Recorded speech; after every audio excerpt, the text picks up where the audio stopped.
Hi everyone, आज का topic है हमारा वेंटिलेटर। तो वेंटिलेटर एक ऐसा मशीन है जो हेल्प करता है पेशेंट को ब्रीथ करने के लिए। जब पेशेंट अनेबल नहीं होता है खुद से ब्रीथ करने में, फिर उसको नीड होती है ऑक्सीजन की सप्लाई की या फिर उसको मेंटेन करने के लिए। हम O2 को डिलीवर करते हैं और लंग्स में और रिमूव करते हैं CO2 का। ठीक है, इसका पर्पस ये होता है ताकि हमारी जो ब्रीदिंग है उसको सपोर्ट कर पाए, रेस्ट कर पाए, जो रेस्पिरेटरी मसल्स होती है उनको O2 को डिलीवर कर पाए, CO2 को रिमूव कर पाए, मेंटेन कर पाए एयरवर्क को, और सर्जरी में हेल्प करता है। सर्जरी के टाइम पे ये इसका वर्क है। अब बात करते हैं टाइप ऑफ वेंटिलेशन की। तो दो टाइप के हमारे पास वेंटिलेशन होता है, एक होता है इन्वेसिव, दूसरा होता है नॉन इन्वेसिव। इन्वेसिव में क्या करते हैं, हम इंसर्ट करते हैं ईटी ट्यूब या ट्रैकोस्टोमी को पेशेंट के एयरवे में। दूसरा आता है नॉन इन्वेसिव, उसमें हम क्या करते हैं, एक tight fitting mask, face mask जो होता है जैसे बाईपैप या फिर सीपैप, इसको लगाते हैं पेशेंट को। इसमें इंसर्शन की कोई ज़रूरत नहीं होती, कोई भी हमें चीज़ पेशेंट में इंसर्ट नहीं करना पड़ता। अब हम बात करेंगे मोड ऑफ वेंटिलेटर की। तो हमारा पहला मोड आता है CMV, कंट्रोल मैंडेटरी वेंटिलेशन, जिसमें पेशेंट खुद से ब्रीथ नहीं कर पाता है तो पूरा फुल सपोर्ट हमारा वेंटिलेटर प्रोवाइड करता है ब्रीदिंग के लिए। ये उन पेशेंट के लिए यूज़ होता है जो सेडेटेड होते हैं या फिर पैरालाइज्ड होते हैं या फिर अनकॉन्शियस पेशेंट के लिए। दूसरा आता है असिस्टेड कंट्रोल मोड। इसमें क्या होता है, ये असिस्ट करता है पेशेंट की हर एक ब्रीथ को जो पेशेंट स्टार्ट करता है, पर लेकिन बैकअप प्लान की तरह हम जब भी पेशेंट को नीड होती है तो ये हमारे पास रहता है।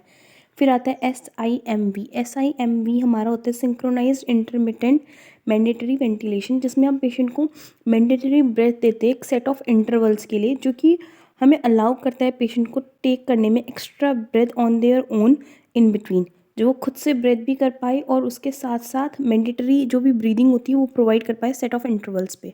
इसके बाद आता है हमारा CPAP, जिसका नाम है कंटिन्यूअस पॉजिटिव एयरवे प्रेशर, जिसमें हम क्या करते हैं, पेशेंट का एयरवे जो होता है वो ओपन रहता है, उसमें कांस्टेंट प्रेशर लगता रहता है। ये यूज़ होता है हमारा स्लीप एपनिया में।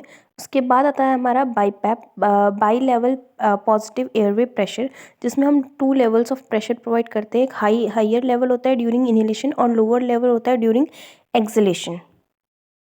ऊपर जो स्लीप एपनिया के बारे में हम बात करें, स्लीप एपनिया का मतलब होता है ड्यूरिंग स्लीपिंग जब हमारी ब्रीथिंग जो होती है वो स्टॉप हो जाती है या फिर सेसेशन हो जाता है, रुक जाता है उसको, उसे हम कहते हैं स्लीप एपनिया।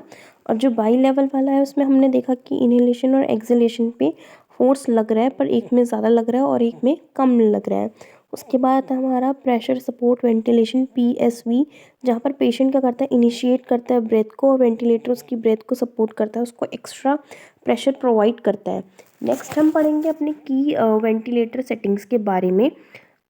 पहला आता है हमारा टाइडल वॉल्यूम, TV जिसे बोलते हैं, जिसमें हम अमाउंट ऑफ एयर डिलीवर करते हैं पेशेंट को ईच ब्रेथ के साथ। जो नॉर्मल इसका वैल्यू है वो है 6 to 8 ml पर kg के हिसाब से। उसके बाद आता है हमारा रेस्पिरेटरी रेट, नॉर्मल ब्रेथ्स पर मिनट में हम कितने लेते हैं, सेट बाय मशीन जैसे हम सेट करते हैं उस पर डिपेंड करता है। उसके बाद आता है FiO2, fraction of inspired rate, percentage of oxygen given होता है इसमें।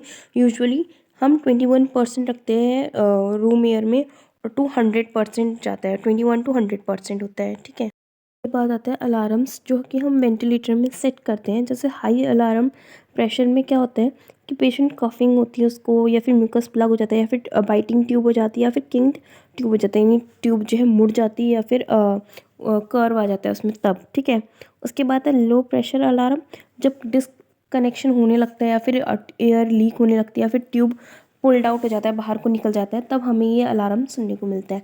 उसके बाद है एपनिया अलार्म, ये नो स्पॉन्टेनियस ब्रेथ डिटेक्ट, जब पेशेंट में ब्रेथ्स डिटेक्ट नहीं होते तब हम देखने को मिलता है इसे। उसके बाद हमारी इंपॉर्टेंट नर्सिंग टिप है, अगर हम कुछ भी कंडीशन देखते हैं फिर कुछ भी प्रॉब्लम देखते हैं तो सबसे पहले हमें पेशेंट को ही चेक करना पड़ता है, ना कि मशीन को, because patient is very important for us, not the machine. हमें पहले पेशेंट का ध्यान रखना पड़ता है। इसके बाद मैंने अभी इस पर लिखा नहीं है, बट मैं आपको बताना चाहूँगी कॉम्प्लिकेशन ऑफ वेंटिलेटर, जैसे क्या हो सकता है, पेशेंट को वेंटिलेटर एसोसिएटेड निमोनिया हो सकता है। ठीक है, इसके बाद हमें देखने को मिल सकता है ऑक्सीजन टॉक्सिसिटी, ज़्यादा ऑक्सीजन सप्लाई के बाद लंग्स जो है डैमेज हो सकता है, और वॉल्यूम ट्रॉमा भी हो सकता है, जैसे लंग इंजरी हो सकती है ज़्यादा वॉल्यूम प्रेशर की वजह से। पेशेंट हाइपोटेंशन में भी जा सकता है अगर पॉजिटिव प्रेशर हम ज़्यादा लगा देते हैं, वो रिड्यूस कर देता है हमारे वेनस रिटर्न को। इसके वजह से हाइपोटेंशन की कंडीशन अकर हो सकती है। ट्रैकियल इंजरी हो सकती है, ज़्यादा देर तक अगर हम इंट्यूबेशन कराए रखें तो उसके वजह से हो सकता है। साइकोलॉजिकल इश्यूज रेज कर सकते हैं, जैसे एंग्जाइटी होगा पेशेंट को, फियर भी हो सकता है इस वजह से। Thank you for watching everyone.